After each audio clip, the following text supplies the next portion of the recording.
ઉનાળાની ગરમીમાં જ્યારે કંઈ પણ બનાવવાનું મન ના થાય ને ત્યારે આ બેસ્ટ ઓપ્શન છે.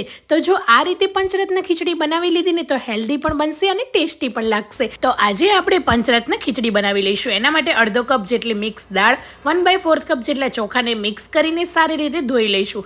2 થી 3 પાણીથી ધોઈને એને ગરમ પાણીથી અડધો કલાક માટે પલાળી દઈશું. ચોખા અને દાળ સારી રીતે પલળી જાય એટલે નિતારી લઈશું. 3 ચમચી તેલ, જીરું, હિંગ, બધા સૂકા મસાલા, મરચાના કટકા, લસણના કટકા અને શિંગદાણા કરીને સારી રીતે સાતડી લઈશું. હવે કટ કરેલા બટેટા, ડુંગળીની સ્લાઈસ, ગાજરના ટુકડા, થોડા એવા વટાણા, સ્વાદ પ્રમાણે મીઠું, 1 ચમચી હળદર પાવડર, અડધી ચમચી લાલ મરચું પાવડરને એડ કરીને મિક્સ કરી લઈશું. વેજીટેબલ સારી રીતે સતળાઈ જાય એ પછી આપણે પલાળેલા દાળ ચોખા એડ કરી લઈશું. 5 કપ ગરમ પાણી, ધાણા જીરું પાવડર એડ કરીને સારી રીતે મિક્સ કરીને 3 થી 4 વિસલ કરી લઈશું. તો ખીચડી આપણી એકદમ સરસ રીતે તૈયાર છે. ઉપરથી તડકો એડ કરવા માટે 2 ચમચી ઘીની અંદર થોડા એવા લીલા સમારેલા ધાણા, કાશ્મીરી મરચું એડ કરીને વઘારને ઉપર સ્પ્રેડ કરી લઈશું. તો એકદમ ટેસ્ટી, હેલ્ધી એવી પંચરત્ન ખીચડી તૈયાર છે. તો તમે પણ મારી આ રેસીપી ટ્રાય કરજો. Thank you for watching.